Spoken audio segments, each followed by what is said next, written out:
Olá, povo de Deus! Estamos iniciando a nossa live das 20 horas em ponto. Nós estamos no módulo 17, os juízos sobre o Império das Trevas. Esta é a parte 6. Nós viemos mostrando os impérios da Babilônia, Medo-Pérsia, Grécia, culminando com Antíoco Epifânio, uma figura da besta. Nós temos demonstrado que a preparação para o reino do anticristo, ele não é de agora. Não existe uma tentativa de correr atrás e formar um governo mundial. Isso são preparações de milênios. Nós temos que entender que quando Noé, aliás, na época de Noé, quando Caim se afastou da presença de Deus, ele construiu uma sociedade. A sua descendência, ela trabalhou com o pastoreio, então podemos pegar a agropecuária. Ela trabalhou com a música, então podemos pegar a cultura. E ela trabalhou com peças de ferro, de cobre. Podemos então pegar a indústria. A base então da sociedade como nós a conhecemos, ela é formada fora da presença de Deus. Agora, o que é que nós temos que entender e isso ficar bem claro para nós? O apóstolo Paulo, aos Romanos, no capítulo 2, ele fala que a lei veio para Israel, veio para os judeus. Os gentios não têm lei. Eles fazem da sua consciência lei para si mesmo, porque a sua consciência os acusa de dia, de noite.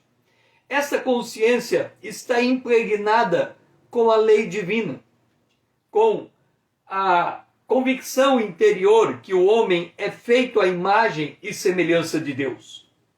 Então existem alguns componentes que estão entranhados no homem, que ele não consegue se desvincular daquilo que Deus colocou nele. Para Satanás dominar o mundo, ele tem que extrair do homem essa imagem de Deus. Portanto, ao longo dos milênios, ele tem que trabalhar pela cauterização da consciência humana. Mas acontece que no Antigo Testamento, Israel era luz para os gentios. E prova disto é o caso de Nínive. Jonas vai até Nínive, prega aquela cidade ímpia e a cidade se converte. E por um tempo, a ira de Deus é sustada e não derramada sobre a cidade de Nínive.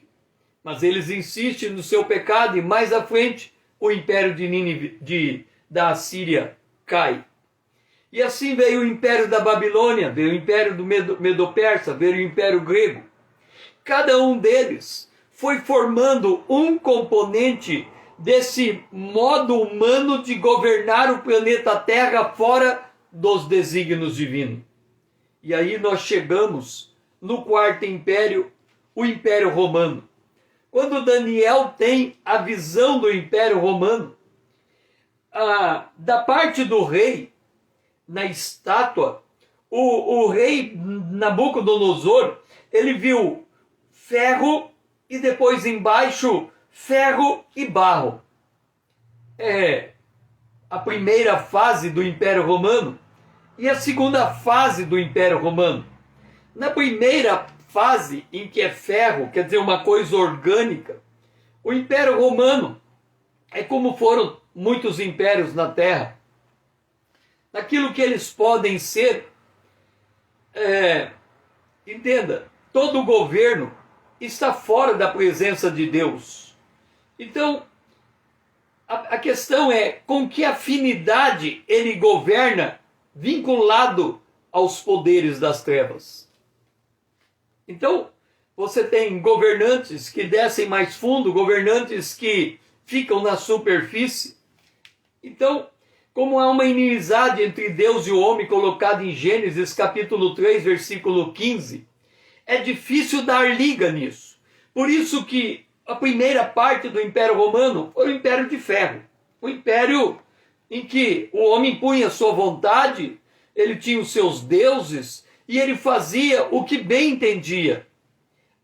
A segunda fase é ferro misturado com barro. Ali, o dragão concede poder à besta. A besta é um homem, o filho do pecado, o filho da perdição. O homem do pecado, o filho da perdição. Então, há uma diferença entre a primeira fase e a segunda fase. Na primeira fase, quando Daniel vai descrever o Império Romano, ele descreve as duas fases como um animal terrível, porque é o mesmo animal, é o mesmo governo, é uma mesma extensão desse governo. Mas o fato é que Daniel, ele descreve a primeira fase dizendo, no Daniel 7:7, o qual tinha grandes dentes de ferro, ele devorava e fazia em pedaços. Esta é a primeira fase. O Império Romano tinha grande poder. Ele estabeleceu a chamada paz romana. Ele estabeleceu a justiça romana. Paulo, por exemplo, quando ele, como cidadão romano, quis ser julgado em Roma, eles tiraram ele de Jerusalém, levaram ele para Damasco e depois seguiram com ele para Roma, para ele ser julgado em Roma. Era de cidadão romano, ele tinha esse direito. Então os romanos, na primeira fase, eles dominavam os povos. Nós temos que observar que os governantes, o governo humano, ele foi uma prerrogativa dada por Deus. Depois do dilúvio, quando Deus disse que o homem que derramar o sangue, o seu sangue deveria ser derramado. Ali Deus estabelece que o homem pode governar sobre o homem. Então, o governo humano é uma necessidade da organização social necessária para haver vida na terra. A Bíblia diz, Paulo falando, que todo governo é constituído por Deus. E é. Quando nós falamos que todo governo é constituído por Deus, alguém logo diz, mas espera lá, Deus não levanta um tirano. Deus levantaria um governo bom, porque o governo bom se identifica com Deus. Mas tem um ditado popular que diz que cada povo tem um governo que merece. O fato é que ao longo da história, nós vemos Deus usando o governo para tratar com o governo. Por exemplo, o Egito fez Israel escravo. Deus foi lá e livrou Israel da mão do Egito. Israel dividiu em tribos, 10 ao sul, 10 ao norte. As tribos do sul se meteram em idolatria. Deus usou o Império Assírio para castigar e disciplinar Israel, porque tinha sido entregue à idolatria. Depois, como a Assíria pesou a sua mão, Deus usou a Babilônia para tratar com a Síria. E Deus usou a Babilônia para tratar com Judá, porque Judá também tinha sido entregue à idolatria. Mas também a Babilônia apertou a sua mão. Deus trouxe o Império Medo-Persa e tratou com a Babilônia. Medo-Persa pesou a mão. Deus pegou o Império Grego, tratou com o Medo-Persa.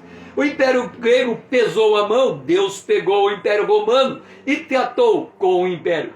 O que se percebe nesse tratamento é que mesmo o governo ímpio Deus usa para a glória dele, porque na opressão, muitas vezes, aquele que está oprimido faz como Israel fez, levanta um clamor a Deus e Deus vem com intervenção para colocar a justiça de volta ao seu lugar.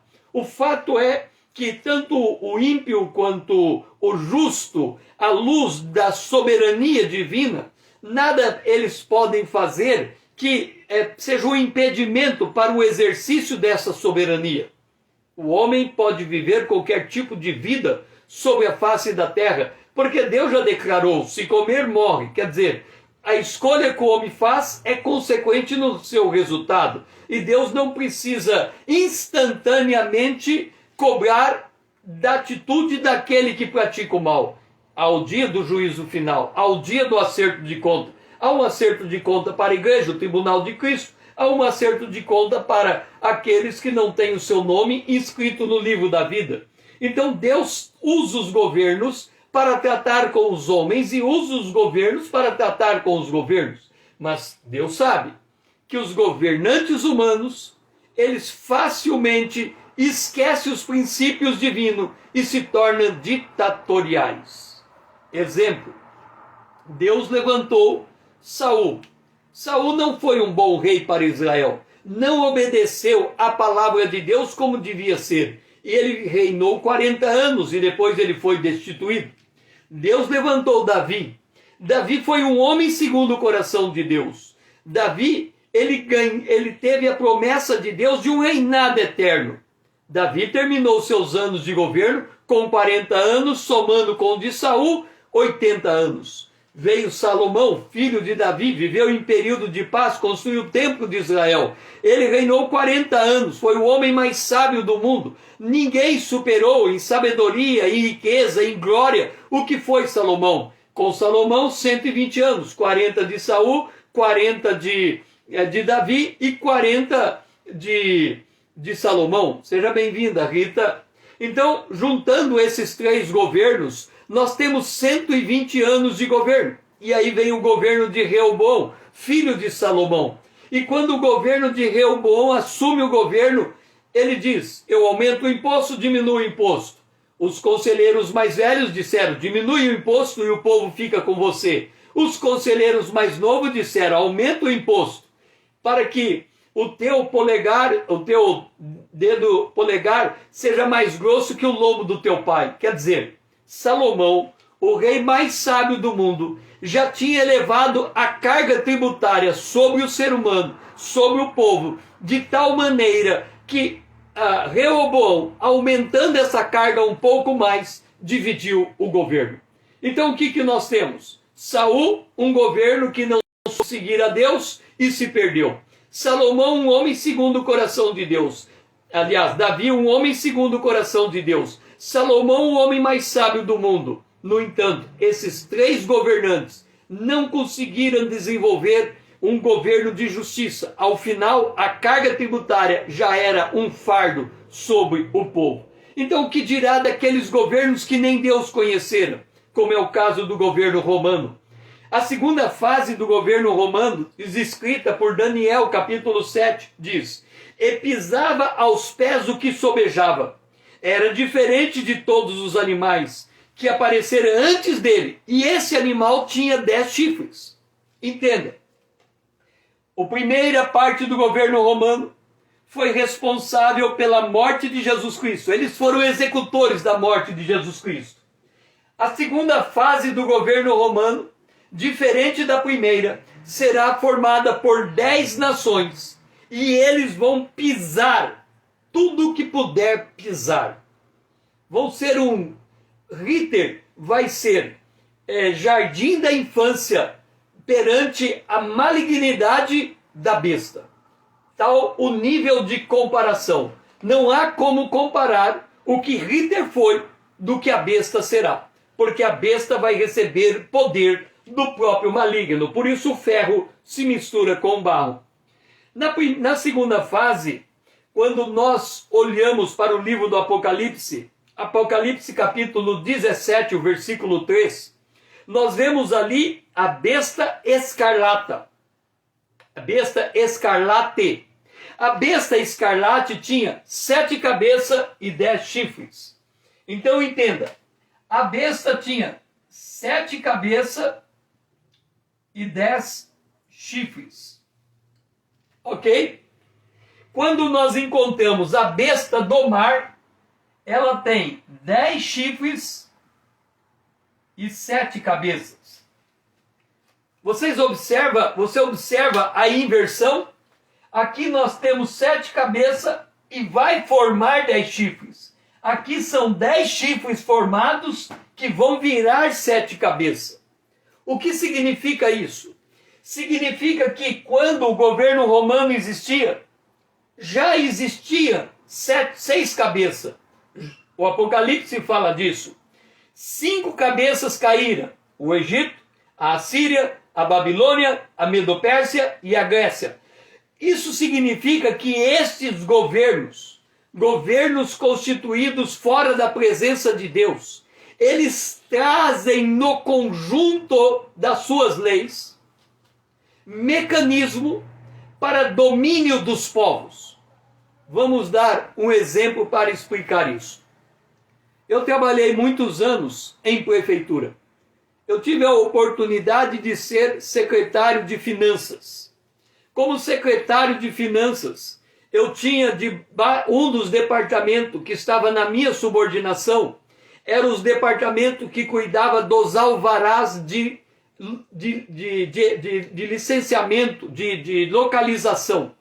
O alvará de localização é aquele alvará que quando uma empresa quer se constituir no lugar, desde que ela preencha os requisitos da lei, ela recebe autorização para estabelecer-se naquele lugar.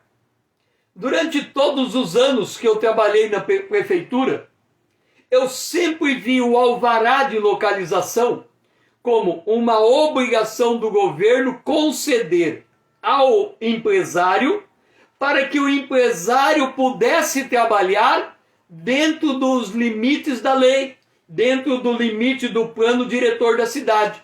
Por exemplo, não pode ter uma indústria no centro da cidade, a indústria tem que ficar na periferia.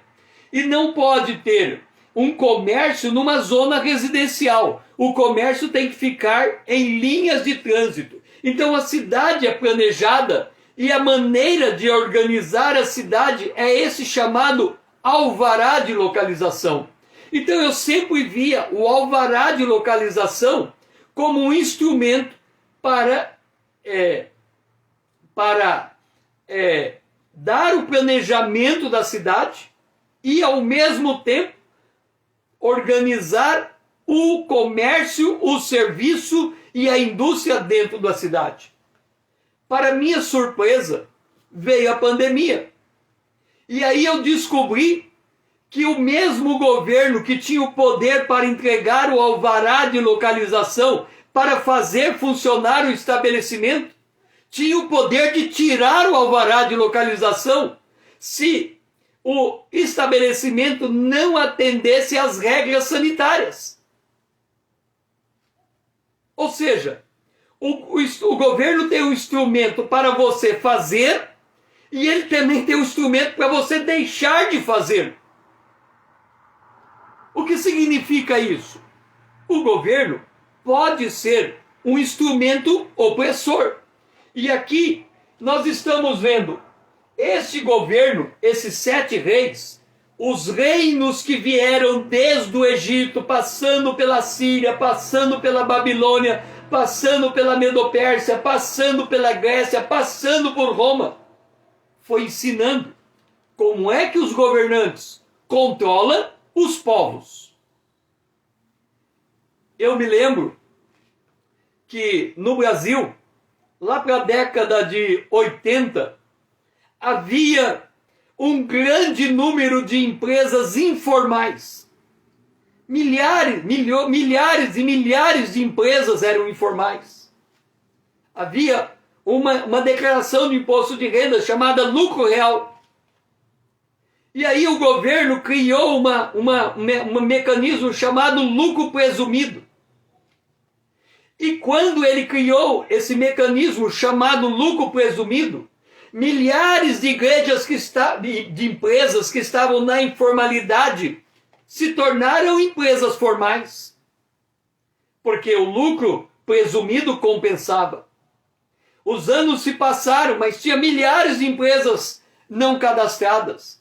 O governo criou um outro mecanismo chamado micro e pequena empresa. E ele criou outros diversos mecanismos e um grande número de empresas vieram para dentro do controle do governo. Os anos se passaram e veio a pandemia. E o que aconteceu na pandemia?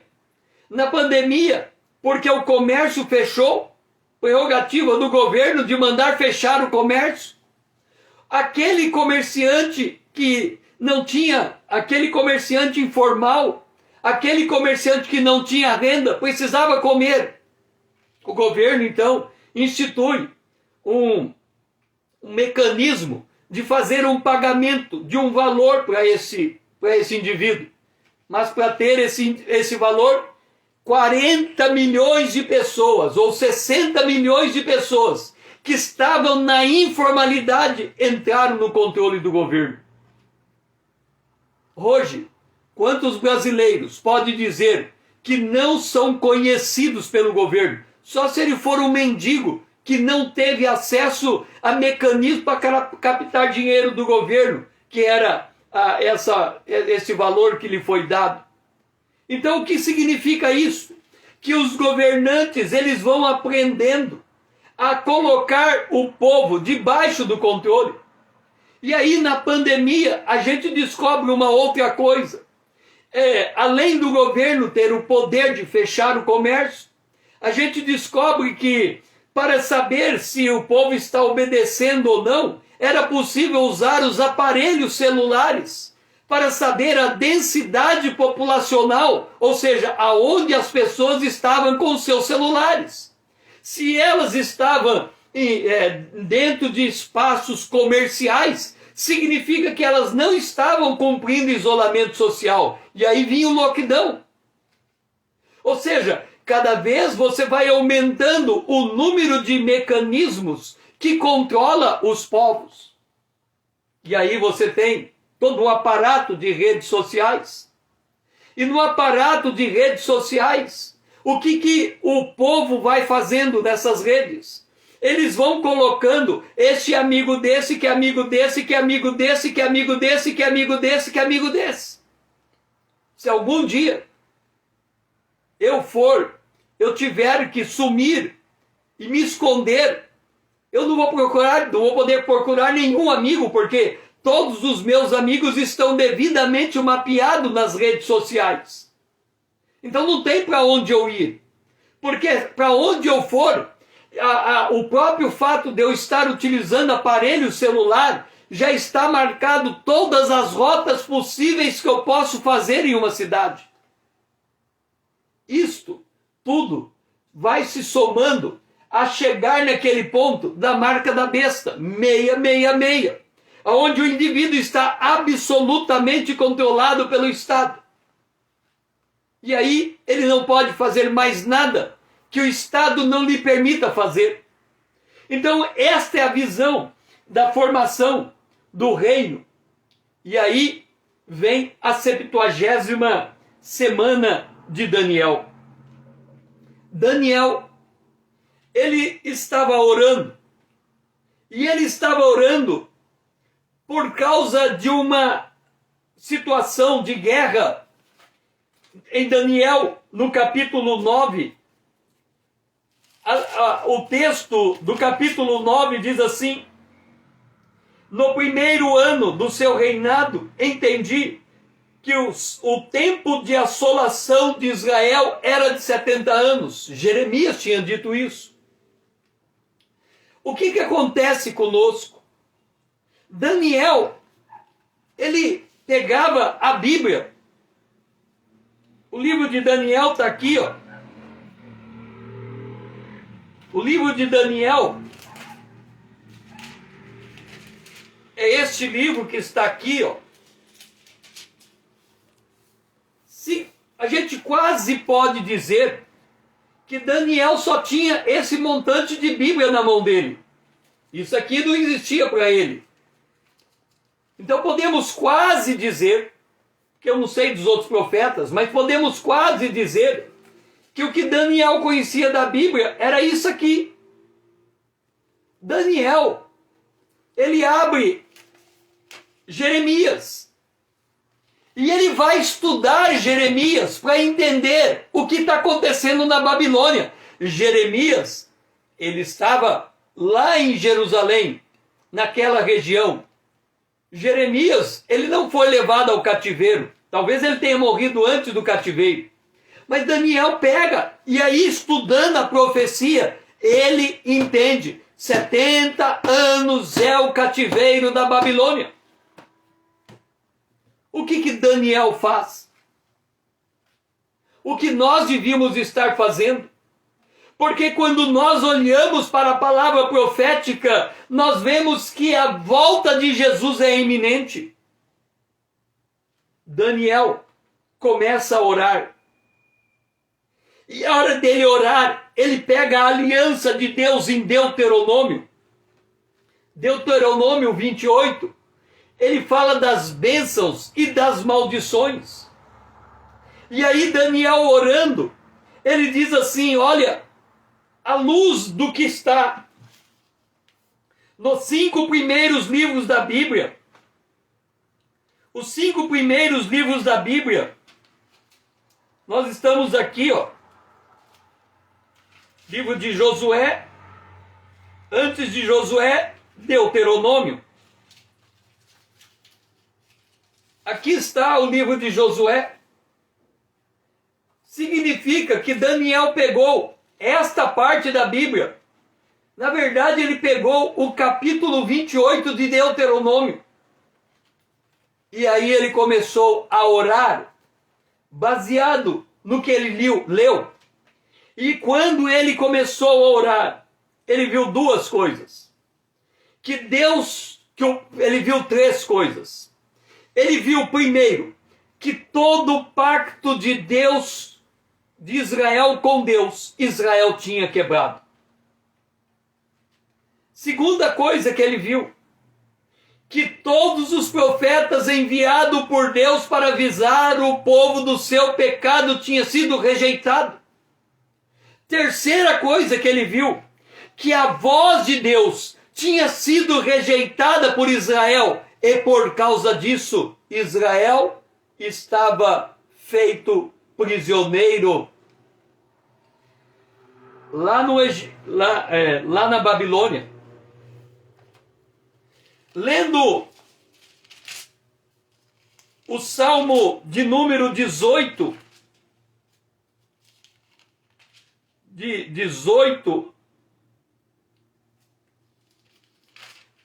Deus, ele trata com as nações. E ao tratar com as nações, e Deus que por mim tomou vingança e me submeteu aos povos, o Deus que me livrou dos meus inimigos. Sim, tu me exaltarás acima do meu adversário e me livraste do homem violento. Então nós vemos Deus tratando, Dora, seja bem-vinda, tratando com as nações. E Daniel viu isso, o pacto violado, profetas rejeitados, voz divina rejeitada. E aí ele percebeu algo. O salário do pecado é a morte.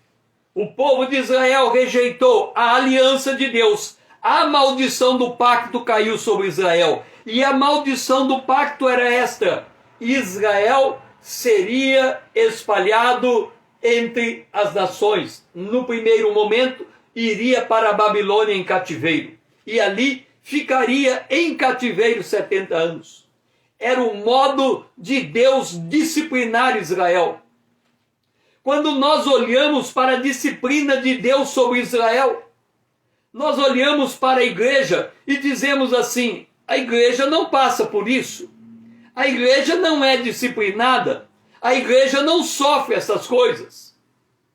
Infelizmente, isso não é verdade. O apóstolo Pedro, escrevendo em 1 Pedro capítulo 4, ele diz: o juízo de Deus, o julgamento de Deus começa na casa de Deus. E se começa na casa de Deus, aonde será o fim daqueles que não obedecem a Deus e dos ímpios? Quando nós lemos a ceia do Senhor a cada mês, 1 Coríntios capítulo 15, porque tomam a ceia indignamente, muitos sofrem, muitos estão enfermos, e muitos estão fracos, muitos estão enfermos e muitos estão morrendo. Portanto, o juízo de Deus, do mesmo modo que acontecia sobre Israel, acontece sobre a igreja. E esse juízo de Deus sobre Israel e sobre a igreja é um juízo disciplinador, porque qual é o pai que não corrige ao filho que ama? Porque se Deus não corrigisse Israel, se Deus não corrigisse a igreja, Israel e a igreja seriam bastardos, não seriam filhos de Deus. Daniel, quando ele percebeu a quebra do pacto, ele começou a clamar por perdão e buscar a face de Deus. E aqui é o nosso erro. Certa feita, eu estava em Curitiba, em uma igreja, uma grande igreja da cidade de Curitiba, uma igreja evangélica. Era 9 horas da manhã. Eu cheguei para a escola bíblica dominical. E quando eu cheguei diante da igreja, a porta estava fechada. Só estava eu e uma senhora do meu lado. E havia a igreja, e do lado da igreja um edifício de uns 10 andares. E aquela senhora parou do meu lado e ela disse, César, ela não me conhecia, ela disse, veja que absurdo, 9 horas da manhã e a igreja está fechada. A igreja tinha que estar aberta, porque agora começa a escola bíblica dominical. E ela virou para mim e falou, e eu vou te contar mais.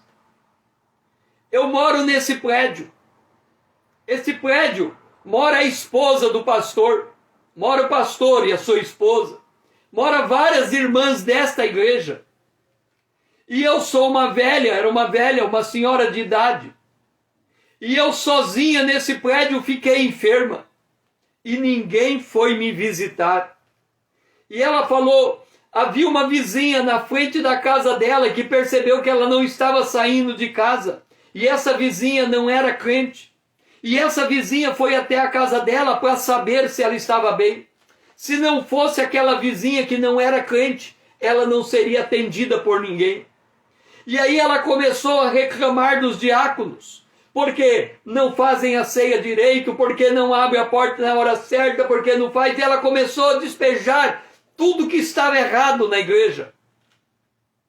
E depois dela falar tudo que ela falou, eu disse assim para ela, senhora, deixe-me dizer uma coisa. O seu diagnóstico está absolutamente certo.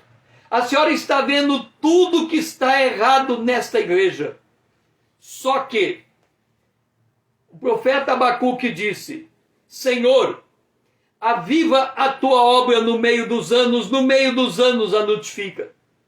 Significa que tudo que a senhora está dizendo demonstra a necessidade de um avivamento sobre a igreja. E o seu papel não seria reclamar, mas seria pegar o que a senhora está vendo e levar diante de Deus em oração e clamor, pedindo misericórdia para Deus.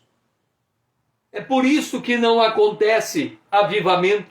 É por isso que não mudamos as realidades, porque nós vemos a coisa errada e ao invés de levar diante de Deus, para Deus entrar com intervenção, nós levamos diante dos homens e fofocamos o assunto. Daniel, o que ele fez?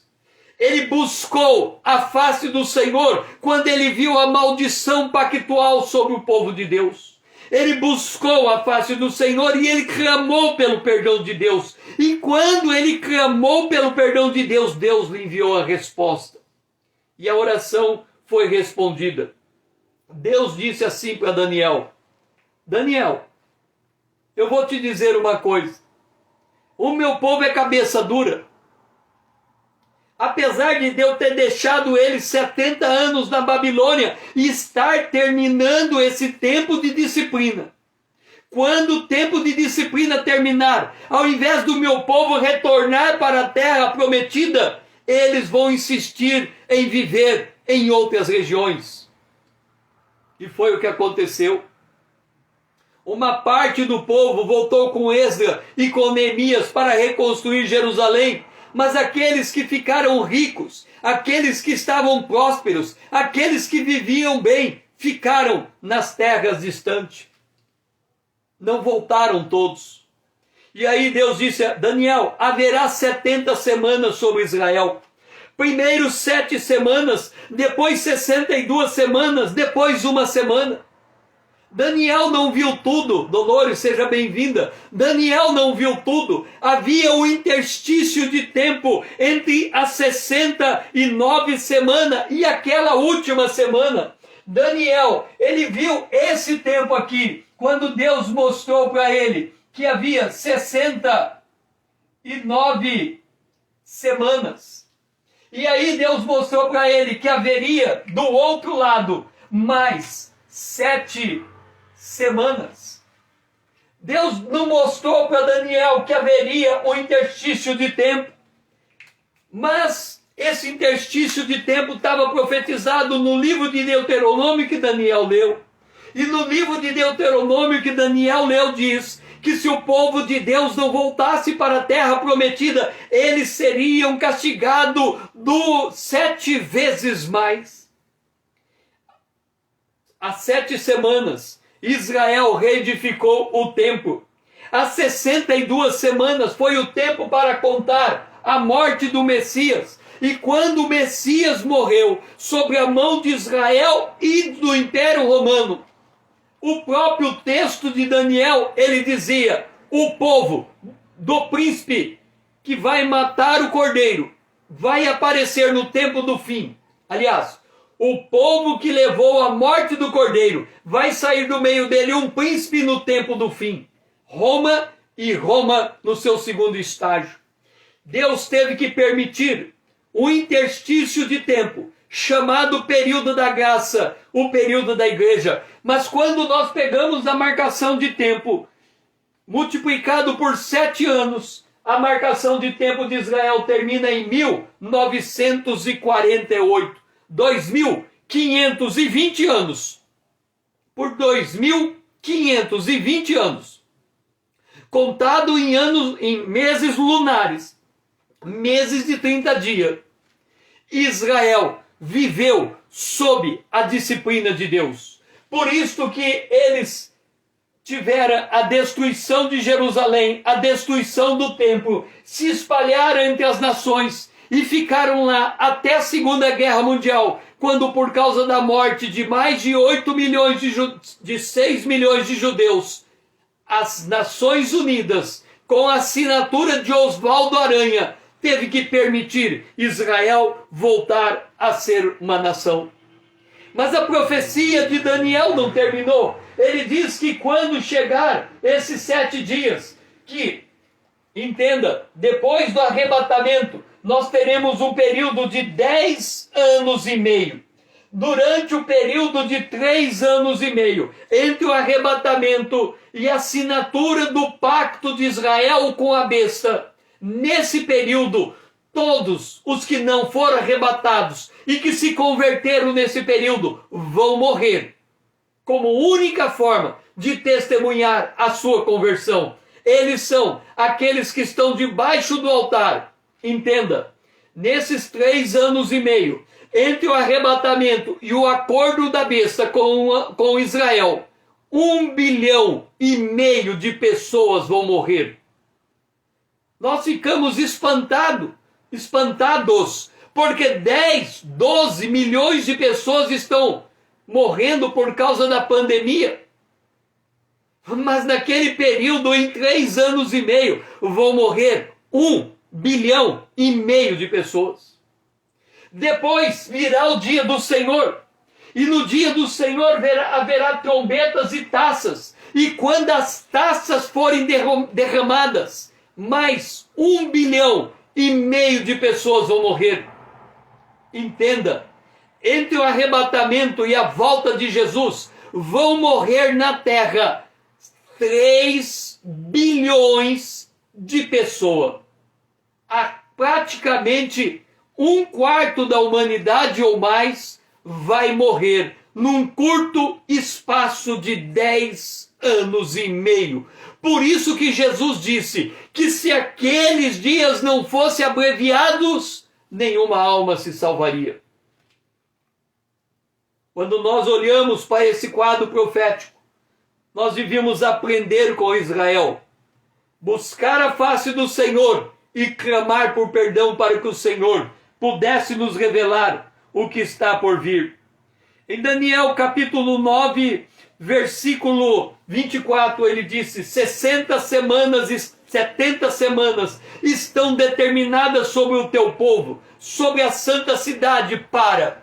E aí Daniel diz tudo o que vai acontecer para que Israel possa ser salvo. Primeiro, a transgressão vai cessar, vai ser dado fim ao pecado, aos pecados, vai ser feita expiação da iniquidade, vai ser trazida a justiça eterna, vai ser selada a visão e a profecia, e vai ser ungido o Santo dos Santos. Tudo isso se concretizou na morte e ressurreição de Jesus Cristo. Ele fez cessar a transgressão, ele deu fim aos pecados, ele expiou a iniquidade, ele trouxe justiça eterna, ele selou a visão e a profecia, e a hora dele subir, ele ungiu o Santo dos Santos. Por isso ele não podia ser tocado antes de poder voltar ao céu. Ele teve que ir ao céu, ungir o Santo dos Santos, e aí ele pôde ser tocado pelos seus discípulos. E aí em Daniel 9:25 ele diz: sabe e entende, desde a saída da ordem para restaurar e para edificar Jerusalém até o ungido, até o príncipe, ou seja, até Jesus Cristo. 7 semanas e 72 semanas. Se nós calcularmos estas 69 semanas, vai cair exatamente no mês, no ano, no mês e no dia da morte de Jesus Cristo. As praças e as circunvalações se reedificarão, mas em tempo angustiosos. E aí ele diz: depois 62 semanas será morto, ungido, e já não estará, porque ele vai ressuscitar. E o povo, olha só, ele está falando de Roma, na sua primeira fase, o povo de um príncipe que há de vir, destruirá a cidade e o santuário. E aí Jerusalém e o templo foram destruídos pelo Império Romano. E Israel espalhado entre as nações, para só voltar à sua terra em 1948. E aí vai vir o príncipe. O príncipe é a besta. O príncipe é aquele que vem montado no cavalo branco, no Apocalipse, na abertura do primeiro selo. O príncipe é o homem do pecado, o filho da perdição. E esse príncipe, o seu fim será em um dilúvio, e até o fim, quer dizer, daqui, da morte de Jesus até o fim, haverá guerras. Tivemos a Primeira Guerra Mundial, tivemos a Segunda Guerra Mundial. Desolações estão determinadas. Os juízos de Deus vai cair depois do arrebatamento. E aí fala a respeito do que esta besta vai fazer com Israel. Ele, a besta, o príncipe que há de vir, firmará uma aliança com muitos. 10 nações se submeterão a eles. Aqui, a besta que vem do mar, 10 nações entregarão o seu poder à besta. E dessas 10, 3 vão cair.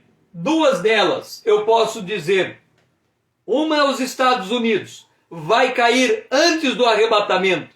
A outra é a Rússia, vai cair na abertura do 4º selo. E aí tem mais um terceiro país que vai cair. E aí ele por uma semana vai fazer esse acordo. Na metade da semana fará cessar o sacrifício e oferta de manjares. Sobre a asa das abominações virá o assolador, até que a destruição que está determinada seja derramado sobre eles, e aí chegamos na batalha de Amargedon. Tudo isso Daniel viu, e o Apocalipse vem apresentar o detalhe desta visão e dessa profecia que estava selada e começa a ser descortinada para que nós possamos entender o tempo do fim. Então, nós temos esse tempo profético. Nós temos que entender o tempo em que estamos vivendo. Porque muitos estão vivendo como se as preparações para a vinda do anticristo tivessem começado agora. Como se, de repente, o governo ímpio foi pego de improviso com esta peste. Mas, neste mundo natural, tudo que os homens estão fazendo, os poderosos, tem um único objetivo: destituir Deus da face da terra. O Salmo 2, ele retrata essa condição. Até o fim haverá guerra. E ali nós temos a queda do Império Assíria, a queda da Assíria registrada em 2 Reis 23:20, a invasão a Judá, 2 Reis 24:1, o cerco a Jerusalém, 2 Reis 24:10, o decreto de Ciro para edificar o templo, Esdras capítulo 1, verso 1, o decreto de Dário, Esdras capítulo 6, verso 8, o primeiro decreto de Artaxerxes, Esdras 6, 14, 7, 13, o segundo decreto de Artaxerxes, Neemias capítulo 2, verso 8, as 69 semanas, Daniel capítulo 9, versículo 21. Significa o seguinte: Israel, ele foi, a queda do Império Assírio foi no ano 609 a.C. O cerco de Judá foi no ano 606 a.C. O cerco à cidade foi no ano 587 depois antes de Cristo. A primeira deportação, 587. A segunda deportação, 582. A terceira deportação, 582. E a queda da Babilônia, 535. O decreto de Ciro, 538. O decreto de Dário, 520. O decreto de Artaxerxes, o primeiro, 457. O segundo decreto, 445. Se nós contarmos do ano 445, 69 semanas, chegamos no ano 32 depois de Cristo. E aí, se nós fizermos o cálculo, Zacarias capítulo 12, versículo 1, eu farei de Jerusalém uma cidade de tontear os povos. No ano 517, inicia a reconstrução de Jerusalém. Significa 70 anos. 587 menos 70, o ano de 517. Ezequiel teve uma visão dos juízos de Deus caindo sobre Israel e sobre Judá. E ele somou 430 anos. 430 anos menos 70 do castigo de Babilônia, faltam 360 anos. Esses 360 anos, multiplicado por 7 vezes, dá 1948. 1948.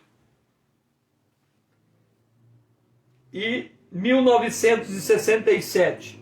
Jerusalém é conquistada.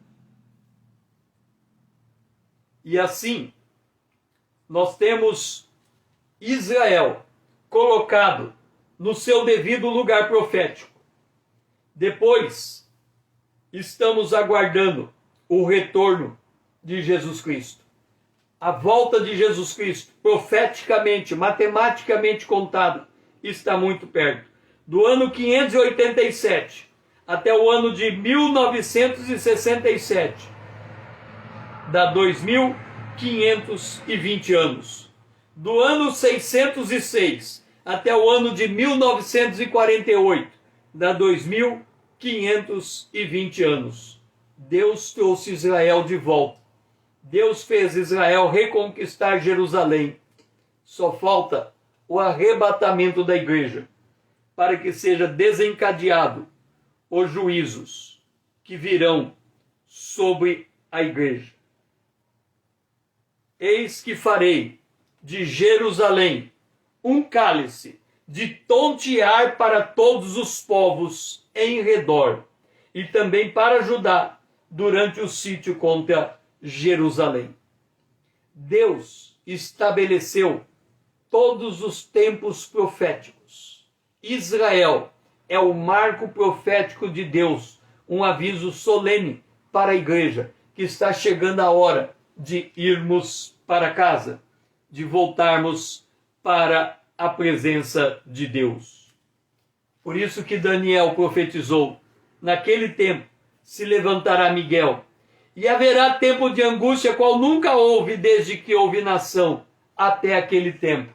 Ele está falando depois do arrebatamento, ele está falando depois do pacto do anticristo, ele está falando do dia, Carneiro, seja bem-vindo, ele está falando do dia do Senhor que virá sobre a terra. No primeiro ano do seu reinado, eu, Daniel, entendi que o tempo da Babilônia seria de 70 anos.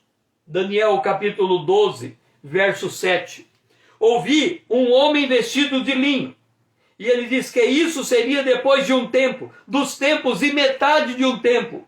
Significa que do arrebatamento até o acordo com o anticristo passará 2 anos e meio. Lena, seja bem-vinda. Passará 3 anos e meio, tempos e metade do tempo.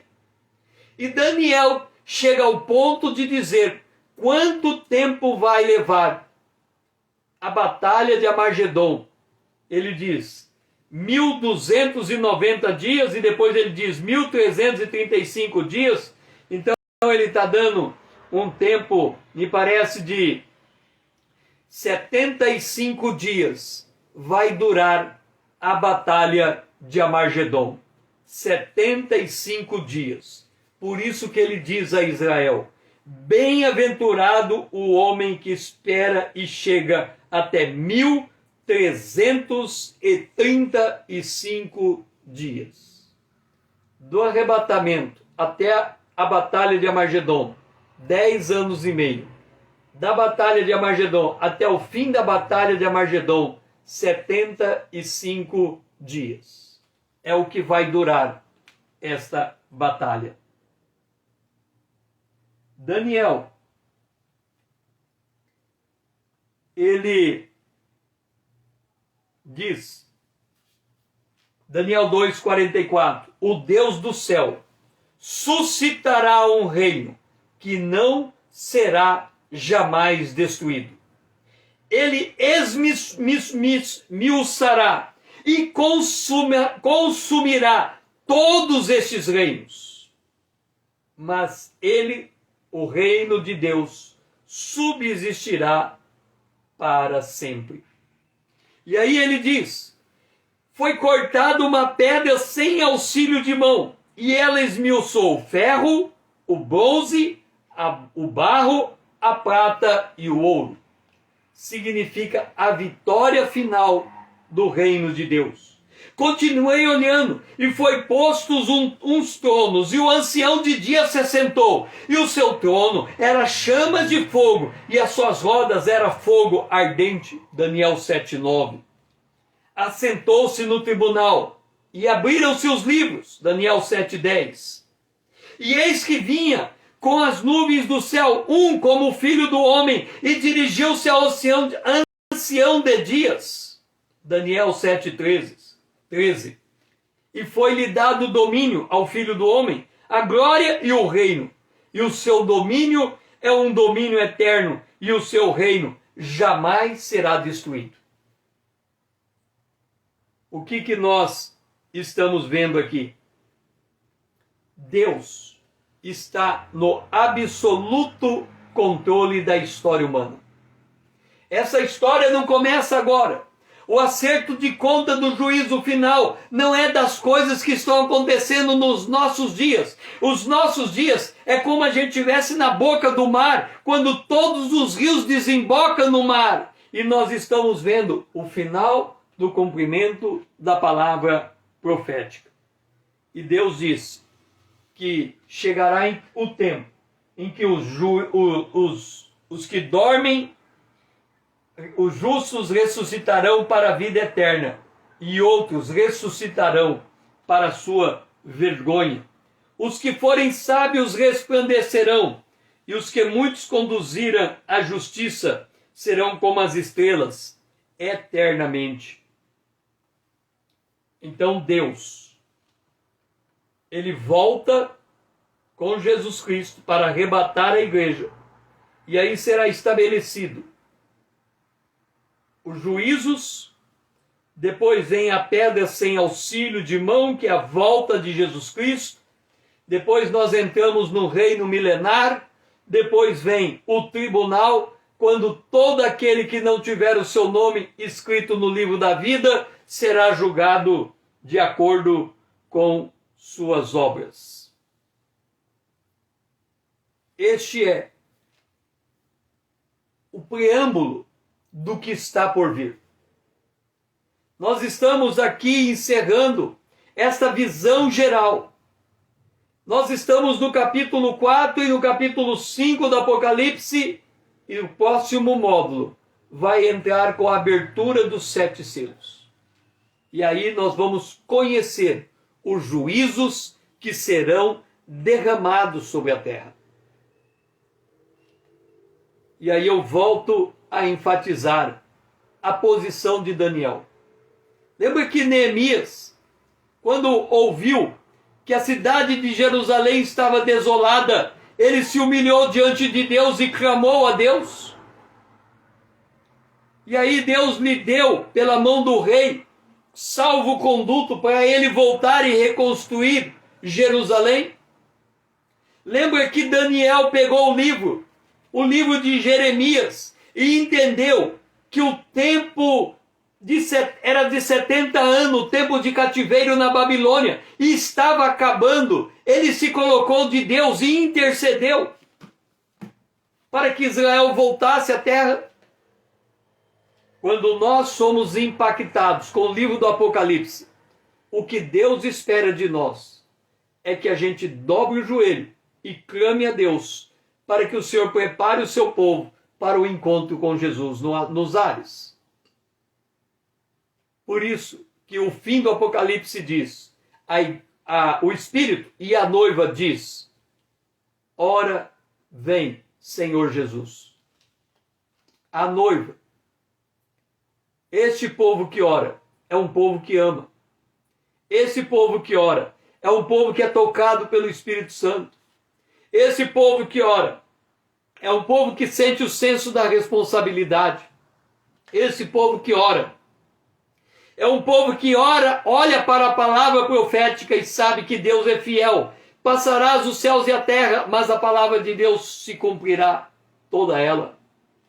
O povo de Deus que olha para a palavra e que recebe o impacto dessa palavra, ele se curva diante de Deus para adorar aquele que vai reinar.